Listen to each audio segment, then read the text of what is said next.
La clase del día de hoy tiene relación con los temas de la creación y la providencia. La importancia de esta doctrina la determina básicamente la propia Escritura, porque la primera frase con la cual empieza la Biblia es: en el principio creó Dios los cielos y la tierra. Y de hecho la primera afirmación de Juan en su evangelio dice: en el principio era el verbo, y el verbo estaba con Dios, y el verbo era Dios. Este estaba en el principio con Dios. Todas las cosas por medio de él fueron hechas, y sin él nada de lo que ha sido hecho fue hecho. La doctrina de la creación, entonces, es de vital importancia porque dice relación con un atributo o con todos los atributos de Dios. Esto quiere decir que Dios, siendo creador de todo, es también Señor de todo. Nosotros podemos ver la relación entre señorío y creación en el libro de, Apocalipsis, por ejemplo, capítulo 4, versículo 11, donde dice: Señor, digno eres de recibir la gloria, la honra y el poder, porque tú creaste todas las cosas, y por tu voluntad existen y fueron creadas. Entonces Dios es presentado como creador de una manera importante en la Escritura. El propio libro de los Hebreos en el 11:13 dice: por la fe comprendemos que el universo fue hecho por la palabra de Dios, de modo de de modo de lo que se ve fue hecho de lo que no se veía. Hace una referencia clara a la primera oración de la Biblia, que es la creación ex nihilo, es decir, la creación a partir de la nada o sin materiales preexistentes. La doctrina de la creación hoy día, en el contexto de los primeros siglos o de las primeras teologías, por ejemplo, una expresión teológica como el Credo de los Apóstoles, que data del siglo segundo, parte diciendo: creo en Dios Padre Todopoderoso, Creador del cielo y de la tierra. Entonces era una doctrina importante y básica también en los primeros siglos de la Iglesia. La doctrina de la creación y del Dios creador, como se presenta en la Escritura, hace una diferenciación muy importante entre otras religiones y otras cosmovisiones.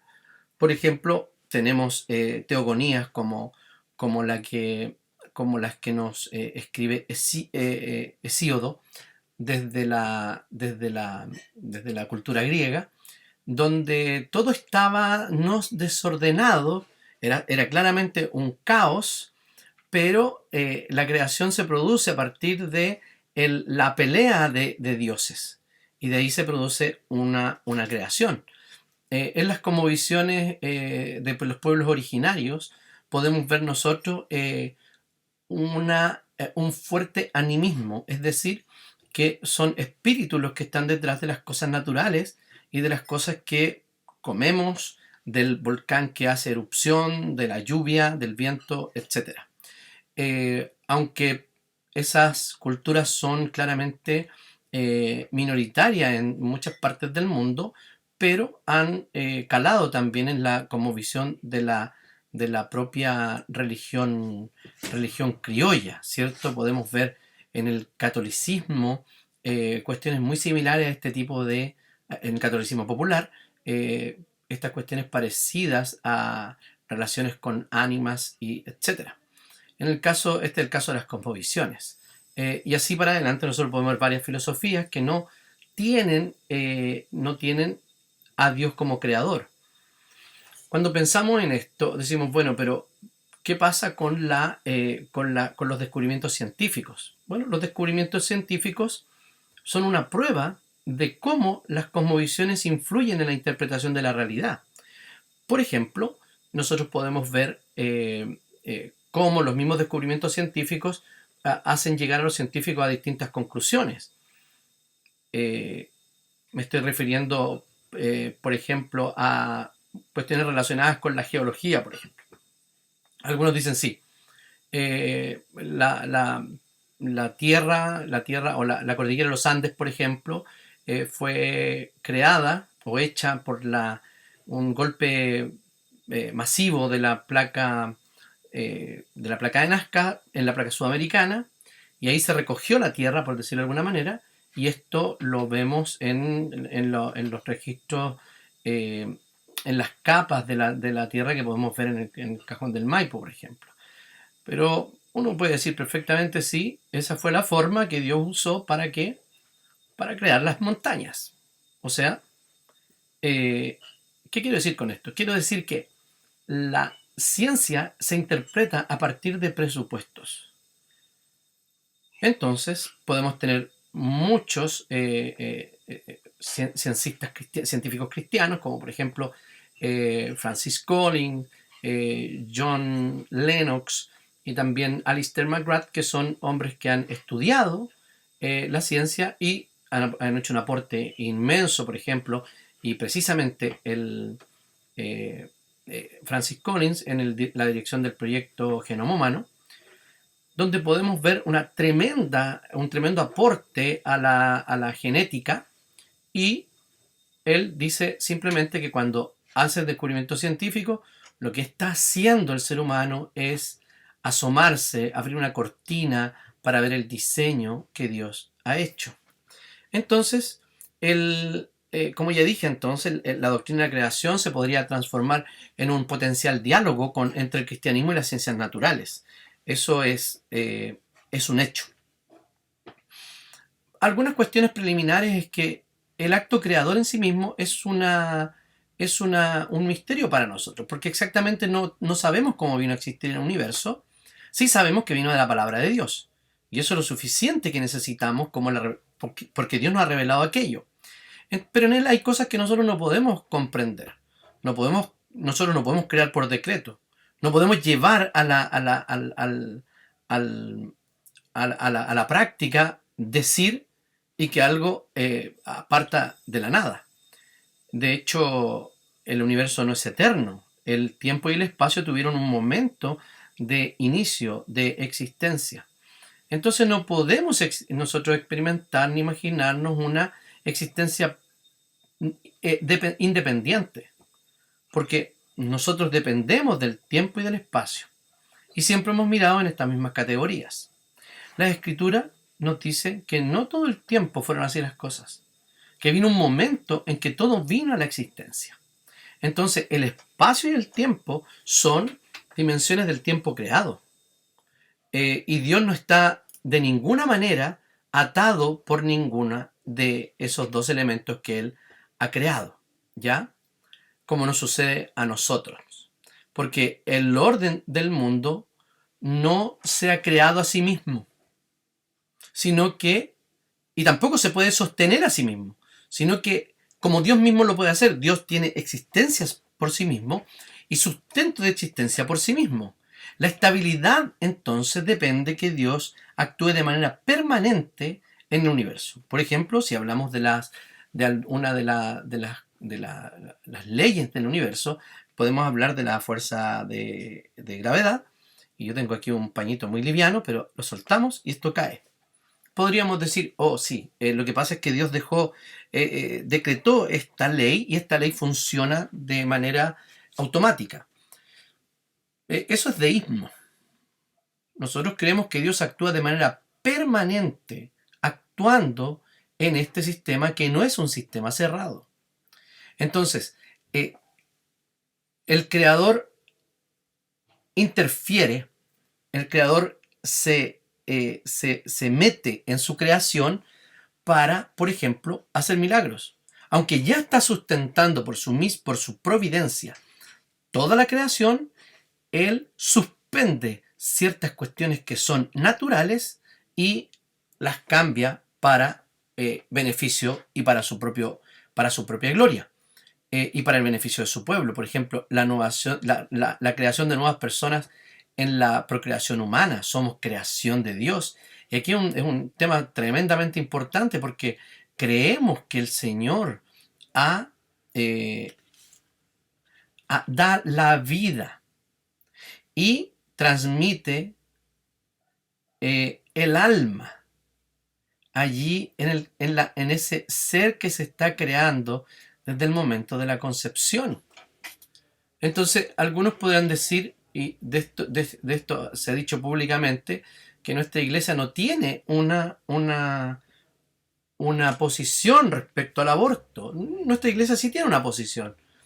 La posición de defensa de la vida que hace la propia escritura, porque nuestros símbolos de fe dicen que la Biblia es nuestra regla de fe y práctica, y cuando el Catecismo Mayor comenta el mandamiento no matarás, lo que hace es ponerse al lado de la vida. Entonces sí tenemos una posición oficial. La posición oficial es que la vida la da y la quita Dios. Y no hay nada que podamos hacer. Porque ese derecho intrínseco se nos ha concedido directamente del Señor. Y cuando dos derechos se interponen, es que uno tiene que ponerse sobre el otro, o sea, alguien tiene que renunciar a ese derecho. Hoy día el progresismo nos dice que hay derecho a, por ejemplo, a interrumpir eufemismo, porque eso es, no es interrumpir, es cortar, es suspender definitivamente la vida de alguien que está por nacer. Incluso hay la filosofía animalista y también de aquellos que beben, de aquellos filósofos de los cuales bebe el progresismo. Por ejemplo, Peter Singer habla acerca del aborto extrauterino. Esto quiere decir que él cree que la persona es persona solamente cuando tiene conciencia de sí mismo.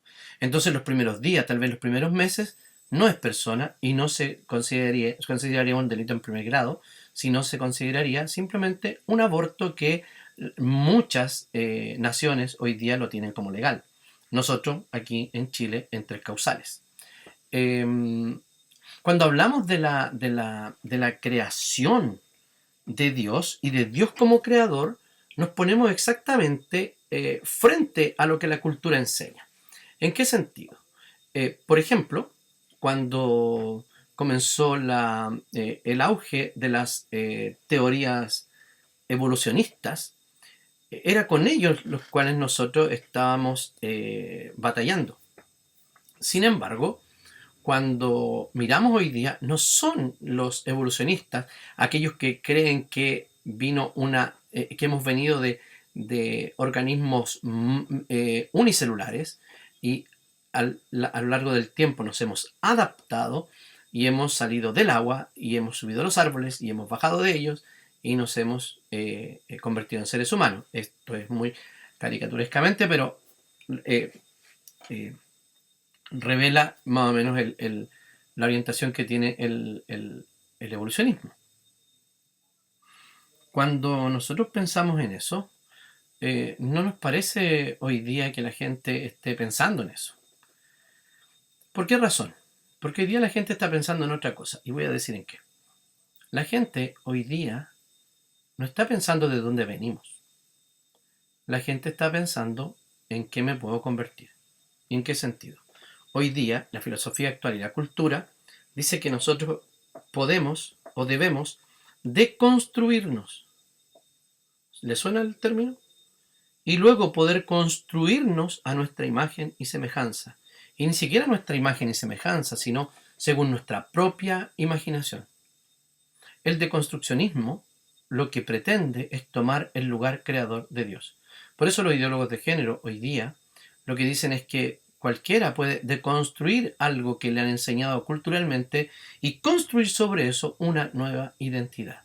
Y esa identidad no tiene límites. Puede uno creer que es lo que bien le parezca y los demás deben no solo respetar, sino compartir esa visión de la realidad y en algunas partes so pena de castigo porque están esos derechos inventados, están resguardados por las leyes de los países para que estas personas no solo puedan vivir en tranquilidad como el derecho de cada persona, sino que ellos sean animados, reconocidos y que nosotros de manera obligatoria compartamos la realidad que ellos ven, la cual no es real. Dios es creador y nosotros podemos ver en muchos pasajes de la Escritura donde aparece Dios como creador. Podemos ver no solo el principio creó Dios los cielos y la tierra, sino también, por ejemplo, Pablo, en el capítulo 17 de Hechos, habla de Dios como creador frente a los atenienses.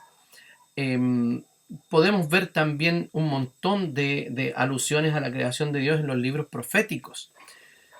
También podemos hablar en los primeros capítulos, en el primer capítulo de la carta de Pablo a los romanos, cuando Pablo habla de la creación, de cómo ésta es suficiente para conocer y para reconocer que existe un creador. Y que de otra forma, y que de manera contraria, en vez de hacer caso a esta conciencia, lo que hacen es hacer caso a sus propias conciencias, a su propio pecado y eh, transferir la adoración para Dios a las cosas creadas. Y luego, después de eso, de esa idolatría, curiosamente aparece el pecado de la inmoralidad sexual, como aparece de manera impresionante cuando se abandona la ley de Dios. Tenemos un caso muy claro cuando Moisés sube por 40 días al monte y luego baja, y básicamente lo que tenían era una fiesta sexual, una orgía, y que habían construido, perdón, según las palabras del líder, dijo, todos pusieron aquí su oro y esto fue lo que salió, un becerro. Dios es el creador del universo. La escritura, por ejemplo, en Nehemías, podemos ver una declaración hermosa que dice lo siguiente, Nehemías 9:6, tú solo eres Jehová, tú hiciste los cielos y los cielos de los cielos, con todo su ejército, la tierra y todo lo que está en ella, los mares y todo lo que hay en ellos, y tú vivificas todas estas cosas, y los ejércitos te adoran. Esto no es un pasaje extenso, pero es un pasaje que muestra cómo el Señor es creador de todo y quien merece total adoración. En nuestra declaración confesional de la Confesión de Fe de Westminster dice, plugo a Dios Padre, Hijo y Espíritu Santo para la manifestación de la gloria de su poder, sabiduría y bondad eternos, crear o hacer de la nada en el principio el mundo y todas las cosas que en él están, ya sean visibles o invisibles, en el espacio de 6 días y todas muy buenas. Hay algunos elementos interesantes en la creación, en la doctrina de la creación. Por ejemplo, la creación ex nihilo, la creación a partir de la nada, ¿ya? Significa producir algo sin materiales preexistentes. La idea de creación ex nihilo la podemos encontrar en varios pasajes del Nuevo Testamento, donde el objetivo es hacer una declaración sobre la naturaleza de la creación. O sea, hay numerosas referencias a que el mundo se inició con la creación. Por ejemplo, tenemos declaraciones tales como desde la fundación del mundo, desde el principio del mundo, desde el principio de la creación, desde el principio de la creación que Dios hizo, desde la creación del mundo. Tú, Señor, en el principio fundaste la tierra, en el principio de la creación de Dios, etc. O sea, el inicio fue la acción creadora de Dios y no una simple coincidencia. Yo los invito a leer un libro que se llama Ajuste Fino, yo no sé si está en español, de Alistair McGrath, pero también hay un video, no sé si es de él, muy interesante, donde por medio de una animación nos explica el ajuste fino. El ajuste fino es cómo, es la demostración de lo improbable que es nuestro universo. Es lo más improbable para que coincidan todas y se mantengan todas las constantes del universo, para que la composición de nuestro oxígeno sea tan equilibrada que si se cambia una sola cosita, podemos morir y transformarse en tóxico. Busquen por ajuste fino, creo que ese es el video. Entonces, hay ideas sobre Dios, como la teología de proceso, que hacen una especie de cómo Dios se crea junto con el universo o se desarrolla con el universo. Si nuestro énfasis en la creación de Dios ex nihilo parece un poco superflua y obvia, se debería observar que la creación ex nihilo no es obvia desde la perspectiva del proceso, de la teología de proceso. John Cobb y David Griffin dejan bastante claro que Dios no creó el mundo desde la nada absoluta. Más bien, la teología del proceso, en cambio, afirma una doctrina de la creación desde el caos. Ellos afirman que estoy citando, perdón, a Milan Erickson cuando trata este asunto. Ellos afirman que este punto de vista es apoyado por más pasajes del Antiguo Testamento, los que confirman la doctrina de la creación de la nada. En un estado de caos absoluto solo habría un grado muy bajo de ocasiones reales sucediendo al azar. Por supuesto no estarían ordenadas en individualidades duraderas, pero como Dios está creando continuamente a cada momento, surgen una infinita variedad de ocasiones de experiencia. Dios contribuye a que surja cada ocasión real. La teología de proceso no reconoce la creación desde la nada, sino desde materiales preexistentes. O sea, en este caso la materia sería eterna. Y no hay nada eterno sino solo Dios. Entonces, la naturaleza de la creación es totalmente inclusiva. Dios no creó únicamente parte de la realidad, diciendo que otra tiene otro origen, sino que Dios creó todo cuanto vemos, tanto tiempo como espacio. Desde la apertura del Génesis, como dijimos, vemos la expresión que cielo y tierra designan solo estas cosas, todas estas cosas. La expresión hace referencia a todo. Entonces, la obra de la creación es obra del Dios Trino. Hay un montón de referencias que podemos ver donde participa el Espíritu Santo y el Verbo de Dios en la creación. Hay opiniones que dicen que en el hagamos del Génesis están usando un plural majestático, que es como una forma de que hablan los dioses, como vamos a perdonar su vida, o como hablan los reyes. Pienso que a la luz del Nuevo Testamento podemos ver claramente Padre, Hijo y Espíritu Santo en el capítulo 1 del Génesis y en la creación. Dios diciendo, Dios hablando, el Padre hablando y el Espíritu Santo moviéndose. Tenemos al Padre, a la Palabra y al Espíritu. Entonces, tenemos cierta diferenciación más, como dije, a la luz del Nuevo Testamento podemos ver eso. Podemos ver la diferenciación que podemos ver en esto, por ejemplo, en 1 Corintios 8:6, donde Pablo discute el asunto de lo apropiado de comer comida que ha sido ofrecida a los ídolos. ¿Ya? ¿Por qué? Porque diferencia a Dios de los ídolos. Pablo dice que los ídolos no son nada. El meollo de estos pasajes del Antiguo Testamento es que el verdadero Dios ha creado todo. Y los ídolos son incapaces de crear absolutamente nada. Pablo dice, para nosotros, sin embargo, solo hay un Dios, el Padre del cual proceden todas las cosas y para quien nosotros existimos, y un Señor, Jesucristo, por medio del cual han sido creadas todas las cosas y por quien nosotros también existimos. Lo que está haciendo Pablo es incluir al Padre y al Hijo en el acto de la creación, pero también diferencia al uno del otro.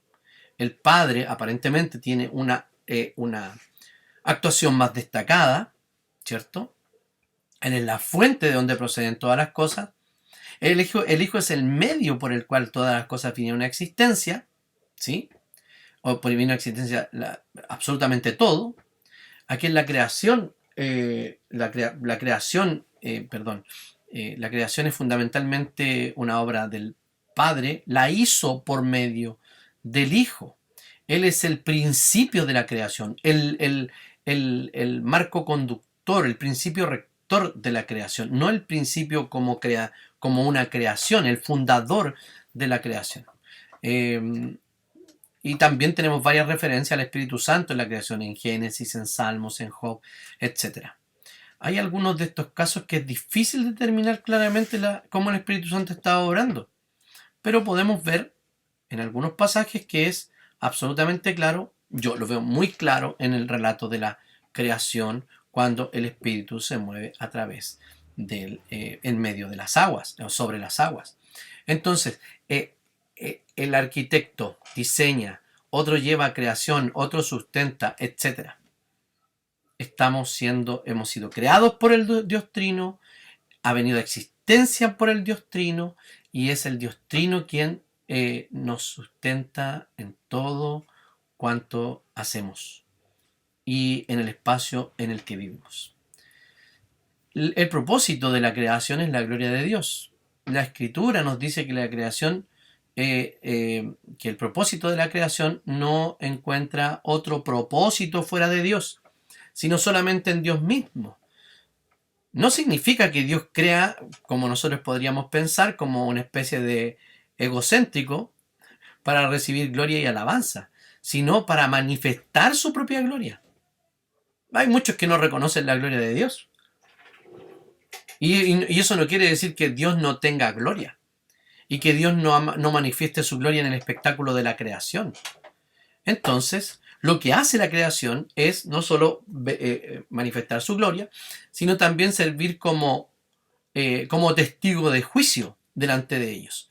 Tanto la ley como la creación hablan de Dios y son testigos en contra de los que no creen en Dios.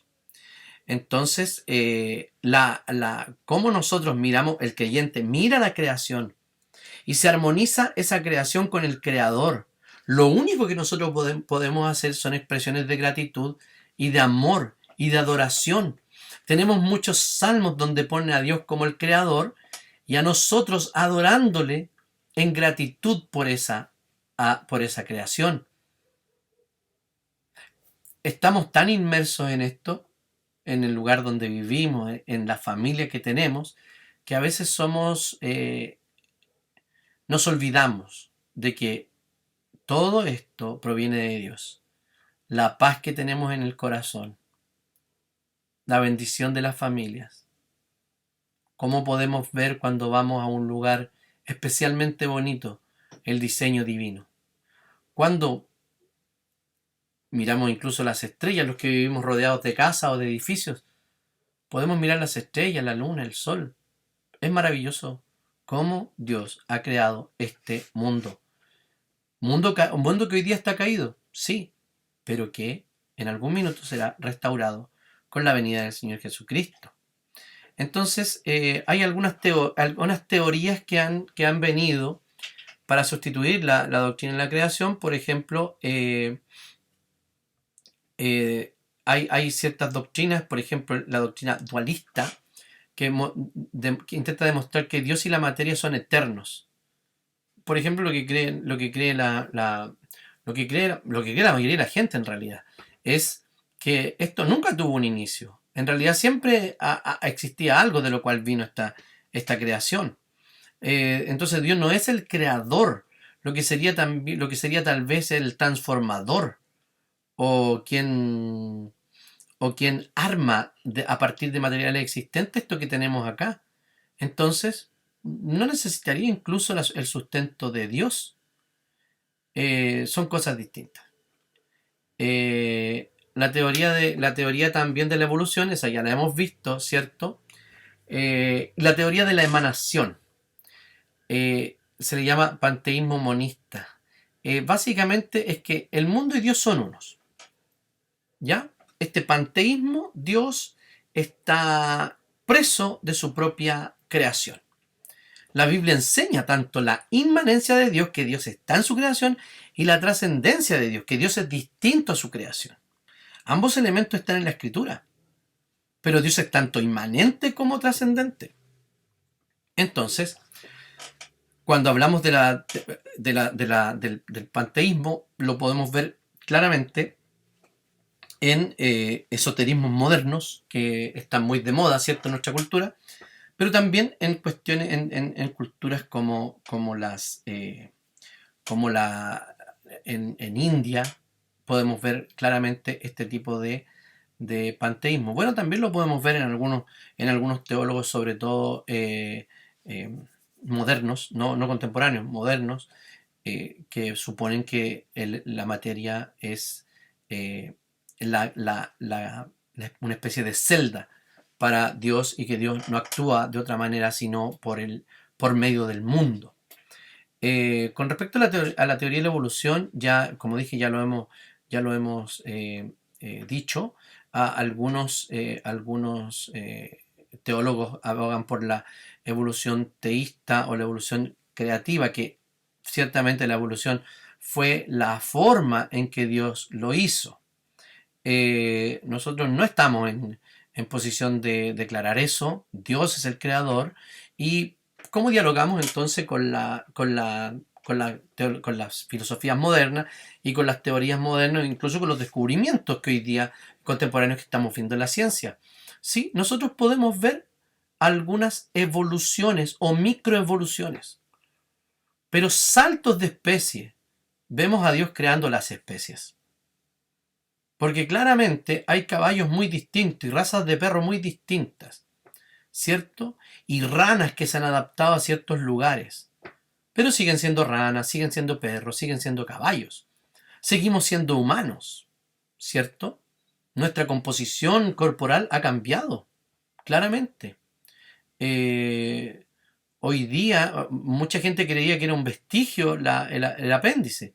Hay estudios de que tiene una función importante en la... hace algo en el ADN. No recuerdo en este minuto qué. Pero hay estudios que dicen que no es inútil el apéndice, sino que tiene una función, lo cual creíamos que no tenía ninguna función.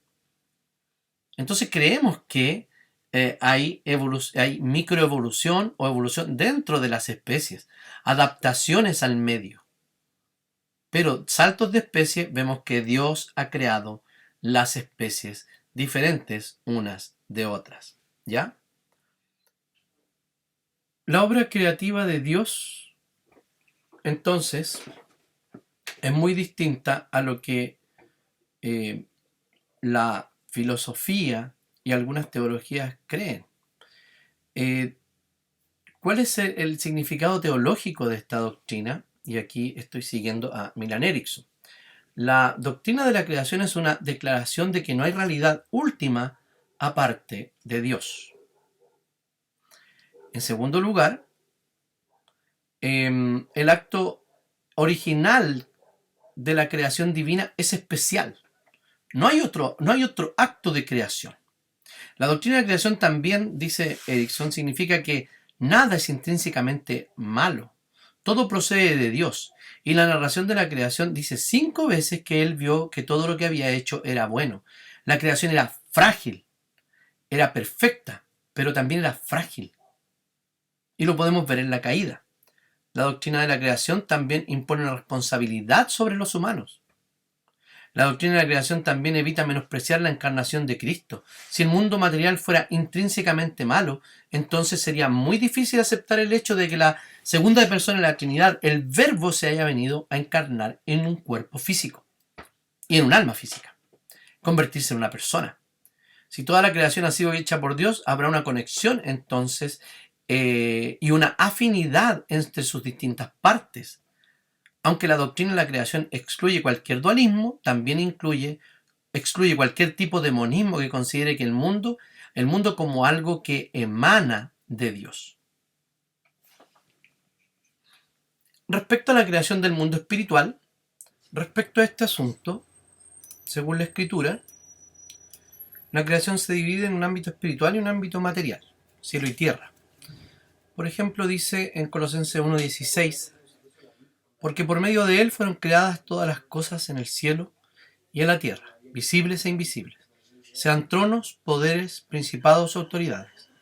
Todo lo que ha sido creado por medio de él, y para Él. Respecto a los ángeles, los vocablos hebreos y griegos que se traducen como ángel significan sencillamente mensajero, aunque también la palabra ángel se puede referir a mensajeros humanos. Por ejemplo, en el Apocalipsis, cuando habla del ángel de cada una de las 7 iglesias, se está refiriendo precisamente a los pastores de aquellas iglesias. La creación de los ángeles, como dijimos, está expresamente enseñada allí en el 1.16 de Colosenses. Sin embargo, el tiempo de la creación no sabemos exactamente cuándo los creó. Lo que podemos decir es lo siguiente: es que los ángeles ya habían sido creados en el 6.º día, porque son parte de la creación. No sabemos si fueron antes, durante, después. No sabemos, pero en el momento de la creación, cuando termina Dios el 6.º día y dice que todo era bueno en gran manera, o muy bueno, o bueno, podríamos decir que en ese momento los ángeles y la creación estaba toda en comunión con Dios. Eso quiere decir que Satanás aún no se había rebelado en contra de Dios. Luego, en Génesis 3, ya sabemos que entre el momento del final de la creación en el 6.º día y cuando se aparece Satanás en la forma de la serpiente a Eva, en ese tiempo intermedio sabemos que los ángeles ya se habían revelado. Por eso no tenemos certeza, pero tenemos solo esa certeza cronológica que nos da la narrativa bíblica. Hay varias cosas que nos dice Erickson sobre los ángeles, y dice que fueron creados, queda claramente implícito, dice él en el Salmo 48.2, 148.2 al 5, donde dice: alabadlo vosotros todos sus ángeles, alabadlo vosotros todos sus ejércitos, alaben el nombre de Jehová, porque él mandó y fueron creados. Entonces los ángeles, al igual que los objetos celestiales mencionados en los versículos 3 y 4, se dicen que fueron creados por el Señor. Como dijimos ya, hacemos hincapié también en esto que aparece en Colosenses 1.16. Algunos estudiosos creen que Génesis 2.1 dice: así quedaron terminados los cielos y la tierra y todo lo que hay en ellos, indica que los ángeles formaron parte de la creación original.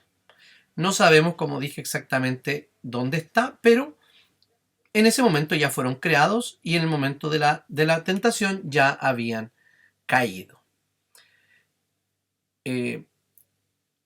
La editorial Querigma, que tiene muchas críticas sobre sus traducciones, yo no tengo críticas porque algunas partes de la sintaxis, algunas porciones de los libros en su sintaxis están mal escritas, pero no he corroborado si es una mala traducción o es una mala redacción en ese punto. Bueno, que tal vez sería exactamente lo mismo, pero no exactamente lo mismo, pero sería muy parecido. Lo que yo les recomiendo es que, a pesar de eso, compren, y hay algunos libros que son muy buenos. En su colección de teología sistemática, ellos tienen un libro que se llama Ángeles y Demonios, que es parte de esa colección que tengo aquí atrás, donde están el Dios encarnado, el pecado, también una de las opciones del infierno, y el libro Método Teológico que recomendé en su momento. Bien, respecto a lo que nos va quedando es que pasamos ahora al tema de la providencia de Dios.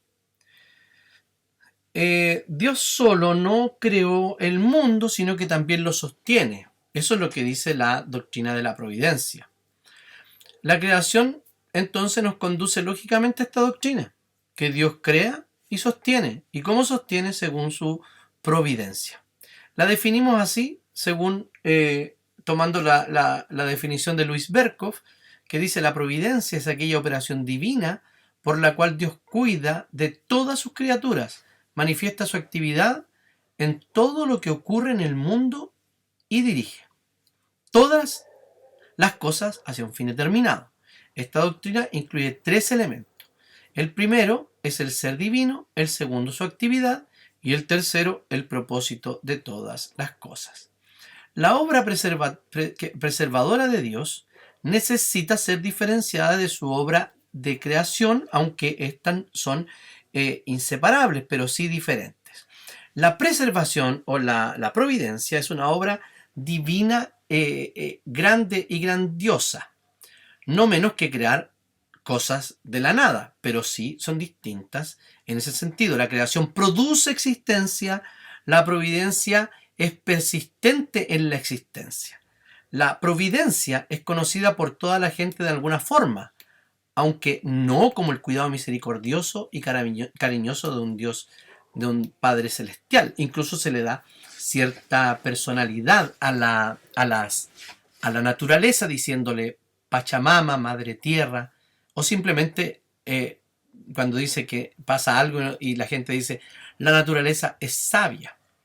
Están ahí las ideas de preservación, aunque no se las designen a Dios, al Dios Todopoderoso. La providencia entonces no es meramente presencia, sino que presencia, sino que involucra la voluntad activa de Dios, gobernando todas las cosas e incluye la preservación, la concurrencia y el gobierno. Esto estamos siguiendo aquí a Babin en su dogmática reformada. Siguiendo con Babin también, desde el momento que llegó a ser, ha existido solo y a través para Dios, ¿cierto?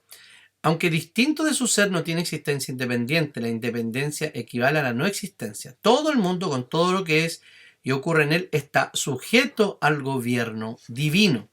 Todas las estaciones del año, los días buenos, los días malos, los años fructíferos, los años estériles, la luz, las tinieblas, todo es obra del mismo Dios. La Escritura no conoce de criaturas independientes. Esto es absolutamente una incongruencia. Es Dios quien hace llover sobre ricos y pobres, sobre esclavos, libres, sobre justos e injustos, etc. Es Dios quien guía y no sustenta solo la creación, sino también guía su propósito y guía su decreto hacia el fin que Él se ha propuesto. Entonces Dios cuida de las criaturas. En Mateo capítulo 6, cuando nos compara con las criaturas, no dice que las criaturas no tienen importancia, dice que Dios cuida de ellos, pero ciertamente dice que somos más importantes y mucho más valiosos nosotros. ¿Ya? Aquí hay un golpe fuerte para aquellos creyentes que quieren poner al nivel humano a los animales, por ejemplo, ¿cierto? Los movimientos veganos o vegetarianos no tienen solamente un trasfondo de tipo de salud, de conservar bien la salud. De hecho, el veganismo trae muchos problemas de salud. Hay una filosofía detrás de ello. Y cito de nuevo al animalista Peter Singer, que cree que son seres sintientes. Bueno, y ya hemos tenido la experiencia también de que en el proyecto constitucional anterior también aparecían este tipo de poner al mismo nivel a los animales que a los seres humanos. Y les pongo solo un ejemplo. No sé si ustedes se acordarán de cuando mataron al león porque un tipo entró en el cementerio, en el zoológico metropolitano, se metió a la jaula de los leones y el león lo atacó. No recuerdo si el hombre murió, pero le dispararon al león. Y mucha gente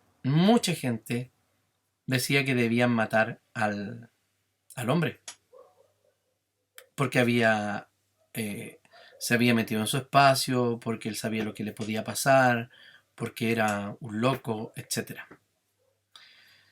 Entonces la gente hoy día tiene mayor amor por los animales que por los seres humanos. Eso lo podemos ver en infinidad de declaraciones incluso de políticos, de filósofos y de gente común. Y lo podemos ver claramente en la cultura de países desarrollados que prefieren tener animales a tener hijos. Entonces, los animales son importantes. Dios los sustenta. Dios los cuida. Pero también sirven de beneficio para los seres humanos. Lo tenemos ya desde el Génesis, cuando ellos caen, Dios mata un animal y crea una ropa para ellos, ¿cierto? Nos alimentamos de ellos, etc. El Señor guía absolutamente todo lo que está pasando. Hay varios elementos en la providencia. Por ejemplo, la conservación. Es esa acción continua de Dios que sostiene todo lo que existe. El mundo tiene una existencia distinta al ser divino. No es parte de Dios, recuerden. Pero la base de la existencia del mundo es Dios mismo. Porque Dios manifiesta continuamente su poder en la creación. ¿Ya? También respecto a la concurrencia. Es esa obra divina por la cual Dios coopera con sus criaturas y hace que obren precisamente tal como obran. ¿Ya? Esto habla de las causas secundarias en el mundo, como los poderes de la naturaleza, la voluntad humana, pero afirma también que tales no actúan independientemente de Dios. O sea, Dios no se le escapa de las manos el tsunami ni el terremoto. Nosotros hablamos de desastres naturales, sí, es un desastre, pero nosotros sabemos dónde vivimos. En el caso de Chile, nosotros vivimos en el cordón de fuego del Pacífico. O sea, nadie podría ser tan ingenuo de que no nos va a pasar nunca nada de un desastre natural. O sea, yo vivo a algunos kilómetros de la falla de San Ramón.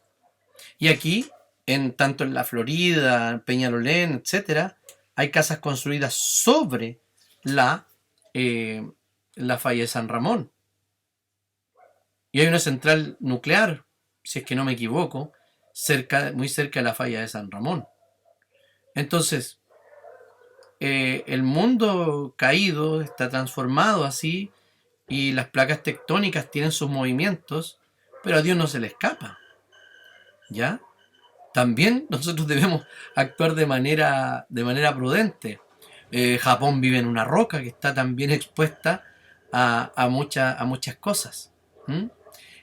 No debemos concebir entonces esa cooperación o concurrencia como si Dios estuviera dentro de ella, ¿cierto? O parte de la misma, sino que es un acto, son actos, en el caso de la concurrencia, son actos del ser humano, ¿cierto? La cooperación de Dios en el desarrollo del plan divino no hace a Dios responsable de los actos malos de los seres humanos.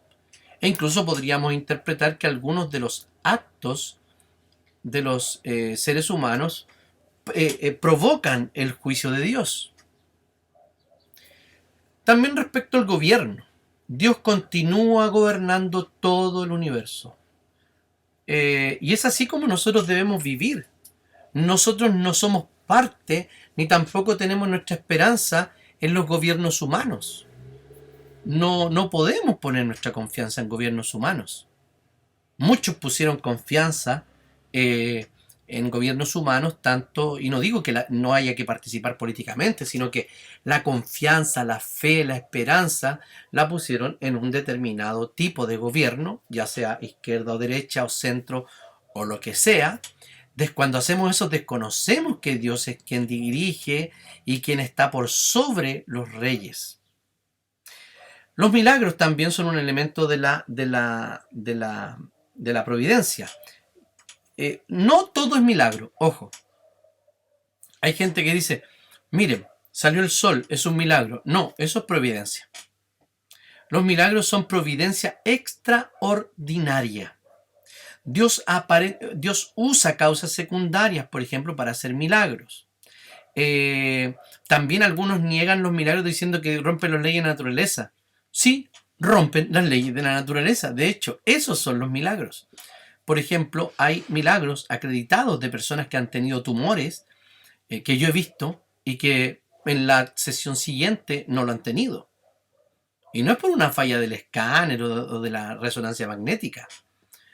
Tengo un caso cercano de alguien que no tenía, que le había sido extirpado sus aparatos internos y tenía un útero de nuevo. Los milagros no son imposibles para Dios. O sea, imagínense si Él puede sostener todo el universo. ¿Por qué razón no va a poder hacer también una providencia extraordinaria? ¿Ya? Hoy día tenemos 3 puntos de vista respecto a los milagros. Primero es el escéptico, que niega la posibilidad absoluta de que cualquier milagro haya ocurrido cualquier vez. El segundo punto de vista es que ocurrieron en el tiempo bíblico y hoy no ocurren los milagros. Y el tercer punto de vista es que hubo milagros verdaderos en la Biblia, pero una vez que terminó de establecer su revelación, Dios dejó de realizar milagros. ¿Ya? Desde este punto de vista, Dios todavía obra en el mundo de manera sobrenatural, pero no otorga el poder de realizar milagros a los seres humanos. Quiero hacer atención en esto. Hay que diferenciar, y aquí estoy siguiendo a Sproul, hay que diferenciar entre el don los dones milagrosos y que Dios haga milagros. El don de milagros o el don de sanidad creo que se manifiesta en algunas ocasiones como providencia extraordinaria. O sea, alguien ora por otra persona y Dios hace el milagro. Pero como eran los tiempos del Nuevo Testamento, y en el tiempo revelacional específicamente, siempre los milagros y las cosas espectaculares pasaron en el tiempo de la revelación. Por ejemplo, en el tiempo de la entrega de la ley, en el tiempo profético de los profetas y luego en el tiempo del Nuevo Testamento y del ministerio, específicamente del ministerio de Jesús. Y en la instauración de la iglesia. Pero hoy día los presbiterianos sí creemos que hay milagros, que Dios interviene y que Dios suspende ciertas cosas que son naturales y el Señor sana enfermos que no podían sanar. Y a veces, cuando Dios sana, o sea, cuando alguien sana, siempre Dios sana, sea de manera providencial, o sea, por ejemplo, por los medicamentos, por el tratamiento, porque asistió a tiempo por una molestia al médico, etc. Cuando alguien sana, es Dios que sana. Pero esos son por medios. Pero hay ocasiones en que Dios sana de manera inmediata, o sea, sin medios. Oración y el Señor sana. Pasan milagros. El Señor hace milagros todavía. Entonces, el Señor ejerce un gobierno permanente de su creación. Respecto al propósito de la creación, ¿qué Dios se propone? ¿Qué se propuso Dios para esta creación? Lo que se propone Dios es su propia gloria. Es el propósito de la creación. Dios no creó el mundo porque se sentía solo. Dios no creó el mundo o no creó a los seres humanos porque tenía que tener a alguien que lo amase libremente. No, Dios era absolutamente completo como está. Dios es Dios, el Dios trino. La relación entre trinitaria es perfecta.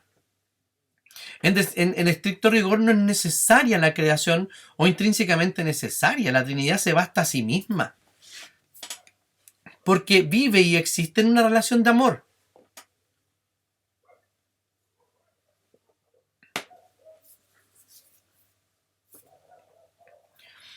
Dios no está solo. Dios, el que está solo es el ser humano cuando está sin Dios. ¿Ya? Hay teorías que dicen, como dije, que Dios necesitaba tener a alguien que lo amara de manera libre. No. Esa teoría dice que los ángeles amaban a Dios no de libre voluntad, sino que compulsivamente. O sea, ellos estaban siendo forzados para aquello. Y nosotros vemos que parte de los ángeles se rebeló y no amó más a Dios. Lo que hace Dios es para la alabanza de su gloria. Por ejemplo, Dios, cuando vemos nuestro propósito en la creación de la naturaleza y también en la creación del hombre, nosotros ponemos nuestra vista en Dios porque Él es el creador y nosotros somos las criaturas. Y nosotros vivimos y existimos por y para Dios. Entonces, cuando la Biblia se pregunta por esto, del propósito de los seres humanos y del propósito de la creación, Efesios, por ejemplo, nos dice que es para la alabanza de su propia gloria, para la alabanza de su gloriosa gracia. Sea la gloria de Dios para siempre, alégrese Jehová en sus obras, dice el versículo 31 del Salmo 104. Entonces, cuando se pregunta, la primera pregunta del Catecismo de Westminster, ¿cuál es el fin principal del hombre?, responde de esta manera: el fin principal del hombre es glorificar a Dios y gozar de Él para siempre. Existimos para glorificar a Dios en nuestra vida, en todos nuestros quehaceres. Glorificamos a Dios. Ese es nuestro propósito. ¿Lo hacemos siempre? Claramente que no. No lo hacemos siempre. Porque cuando pecamos es no glorificar a Dios. Pero Dios ha dado un remedio para que nosotros cada día podamos glorificarle, que es la muerte de Jesucristo, la renovación de su misericordia todos los días y para siempre.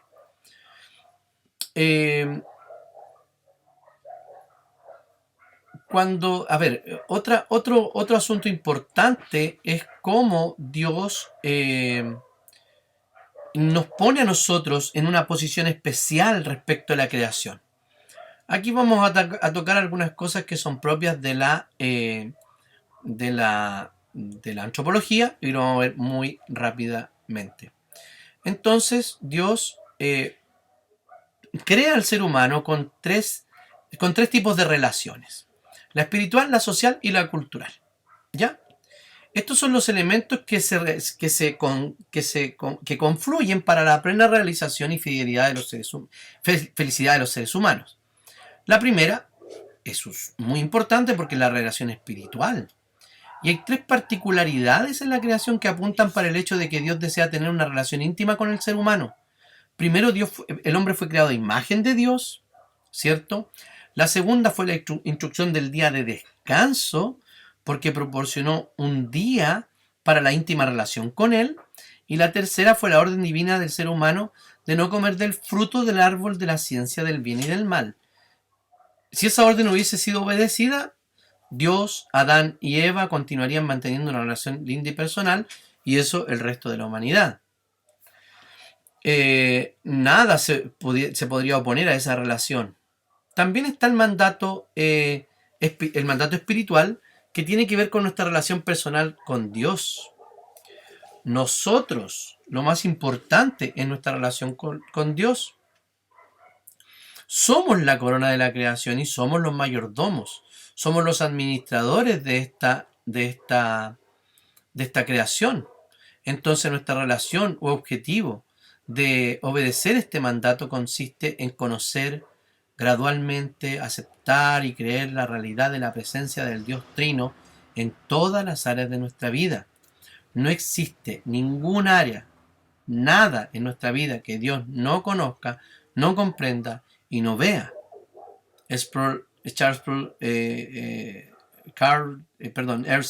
Roberto Carlos Sproul dice que Dios es quien nos conoce más que cualquier otra persona en el mundo y también es la que más nos ama. Entonces, el mandato social, el aspecto espiritual necesitaba también llenar o trascender también a la relaciones de la vida humana. La relación familiar, por ejemplo, es la que Dios dio como base para esta sociedad y la que está siendo claramente atacada hoy en día, como lo ha sido a lo largo de toda la historia, en realidad hoy día muy fuertemente. La responsabilidad entonces social del hombre es una bendición de Dios, y Dios creó al hombre a su imagen y semejanza, varón y hembra los creó. La humanidad es varón y hembra. La humanidad está compuesta por ambos sexos. Somos seres humanos porque somos varón y hembra. Dios entonces nos dice, porque solo entre varón y hembra pueden fructificar y multiplicarse, llenar la tierra, sojuzgadla.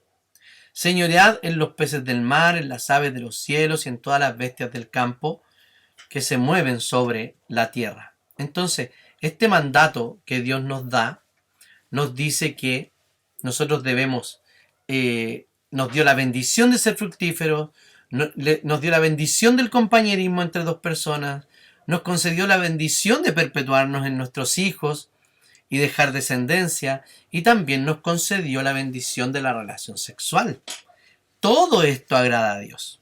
También tenemos el mandato cultural, donde la familia es la unidad básica más importante y ordenada por Dios dentro de la sociedad. Entonces, a partir de esa familia que está sumisa a Dios, sometida a Dios, el ser humano debería desarrollar este mandato cultural. ¿Cuál es? Es un mandato que Dios le da al hombre de sojuzgar la tierra y enseñorearse o señorearse. Cada ser humano es administrador de todos los bienes que Dios le concedió. Entonces el trabajo también se encaja como un don de suprema importancia. El trabajo no es después de la caída, sino que le da trabajo a Adán durante el periodo de inocencia, cuando estaba en perfecta relación con Dios. Entonces eso tiene implicaciones sociales, económicas, culturales y también ecológicas, ¿cierto? Donde nosotros debemos ser los principales cuidadores y promotores del cuidado de nuestra naturaleza, de la creación de Dios. Pero esto necesita estar debajo del mandato espiritual, de relación con Dios, porque si no nos transformamos en activistas ecohistéricos, ¿cierto? Donde, por ejemplo, intentamos salvar ballenas, pero nos parecen más importantes las ballenas que los seres humanos. O queremos salvar, queremos darle cobijo a perros que están en la calle y podemos desear la muerte de aquellas personas que votaron a esos perros. Entonces, tiene que estar en esta relación con Dios, porque si no nos transformamos en simples activistas ecológicos. Y para eso ya tenemos muchos, ¿cierto? Entonces está ligada este mandato o este mandato cultural al mandato espiritual y social. Dios es el creador de todo y Dios nos regaló todos esos aspectos culturales en la creación.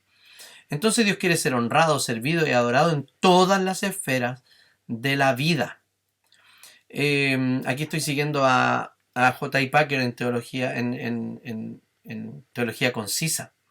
Las personas no deben vivir separadas de las dimensiones sociales, espirituales y culturales de la vida, sino considerar todos estos aspectos como una unidad, pues todo está bajo el dominio y señorío de Dios. Todos los aspectos de la vida son establecidos por Él y le pertenecen. No podemos pensar que solo por ser espirituales y socialmente obedientes ya hemos cumplido nuestro servicio y obedecido al Señor. Como ya afirmamos, el hombre fue hecho para administrar el mundo de Dios y esa administración es parte de la vocación humana de Cristo. De modo que no podemos agradar a Cristo si no estamos involucrados de una forma saludable en todas estas cosas. Ya hemos considerado ambas doctrinas de la creación y de la providencia. Y para concluir, Dios tuvo un propósito maravilloso al crear el mundo y al ser humano. El propósito de revelarse al ser humano por medio de un mundo creado. Y el ser humano ser un reflejo de la creación de Dios, en la administración de todas las cosas bajo una íntima relación espiritual con Dios. Dios realmente preparó una buena tierra para el hombre, con una vida llena de sentido, significado y alegría. Infelizmente, como vemos, vamos a ver en las siguientes clases, o en la siguiente teología, en la sistemática 2, podemos ver que el hombre desecha todas estas cosas, prefiriendo sumergirse en su orgullo pecaminoso, en su autodeterminación, en que no hay Dios ni ley, en su absoluta autonomía, que son los pecados que nos han llevado a la debacle cultural en todas las culturas. Las culturas que han caído es porque han abandonado absolutamente a Dios. Así que la redención nos promete la restauración plena de todas estas relaciones. Pero sí parcialmente podemos disfrutarla durante esta vida, porque Dios es creador y Dios también es sustentador de todas las cosas. Que Dios les bendiga.